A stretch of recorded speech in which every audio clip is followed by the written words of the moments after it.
So I'll probably start with the engineer side, circle around. This is our automatic brake. This is a G6 brake stand, is what was in use up to around the time this engine was built, and later by request. Johnson bar. This bar has 8 or 9 forward and reverse notches. It's really quite good to use because you've got a lot of control. Independent. The Glenbrook has a New York air brake independent. This has a Westinghouse one. This one's a lot nicer. So that's apply, lap, release, and you've got notches for the apply and release. The New York ones don't have any notches, you just kind of have to feel it. Whistle, of course. Then I've got my injector, the throttle. The throttle is completely outside the boiler on these engines.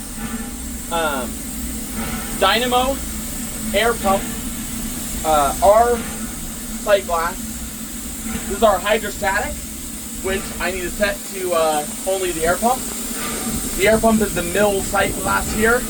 The outer two are each cylinder. Then getting over onto the fireman's side, you've got your overall manifold valve here. That's what we shut off if we're lighting off on air.